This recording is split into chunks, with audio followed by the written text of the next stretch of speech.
In the world history, messengers who carried any good message, a message that encouraged growth, a message of change for the deprived masses, have always been targeted for crucifixion, and perpetrators have mostly succeeded in the assassination attempts, if not an overthrow. From the days of the famous Jesus Christ, down to the civil rights activists who brought together about 250,000 people on the rally grounds in the 60s, in the United States of America, Martin Luther King Jr., the compassionate Thomas Sankara of Burkina Faso, our very own and perceived unifier of all states in Africa, the nearest savior of the African continent, no other than Osajifo Dr. Kwame Nkrumah, was overthrown on February 24th, 1966, just as he was on course of realizing a meaningful dream for the African continent.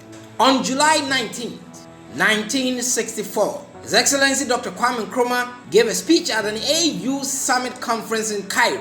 A portion of it read, in quote, "We must unite for economic viability, first of all, and then to recover our mineral wealth in the Southern Africa, so that our vast resources and capacity for development will bring prosperity for us and for the rest of the world.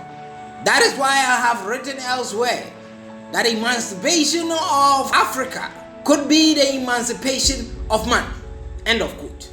Sylvanus Epifanio Olympio, the Togolese national, on the 3rd of January 1963, became the first African head of state to have been assassinated.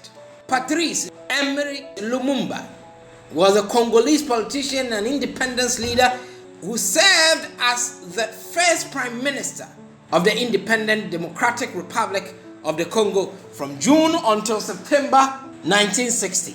He played a significant role in the transformation of the Congo from a colony of Belgium into an independent republic. On January 17th, 1961, he was assassinated. Ladies and gentlemen, today we have a new crop of young leaders, young people who are inspired and fired up to change the narrative of the African continent. Many Pan-Africanist learned people and great speakers have cautioned African leaders against foreign imperialists and their manipulations, but they just won't listen. It is now unto us, we the young people who make the majority of the African population, to lay our lives down so that the stress, toil, blood, and tears of these heroes will not be left to waste. Our young men and women in the technology industry should continuously develop apps, softwares, and devices that will move and shake the banking industry, the healthcare system, and our food production systems.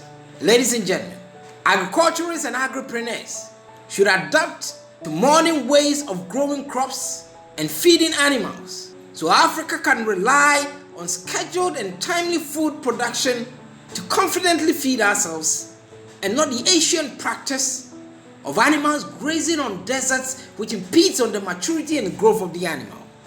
It doesn't matter whether you are a taxi driver or a bank manager. It doesn't matter whether you are a market woman or an aeronautic engineer. It doesn't matter, you can be a shoemaker or an artist. Whatever you do, ladies and gentlemen, if you deliver it at your best capacity, then I believe that Africa will be great again. In as much as I get fascinated with thoughts of an exciting future that Africa should assume in 10 years, ladies and gentlemen, a number of our youthful population will still resist change and will expect riches to be handed over to them on a platter. It will be sad. Nonetheless, we will not be perturbed. Change may take 10 years, maybe 20 or even 50, but it will happen and Africa will be a better place to live. Live your dreams and never stop, because you are the future and the future begins now.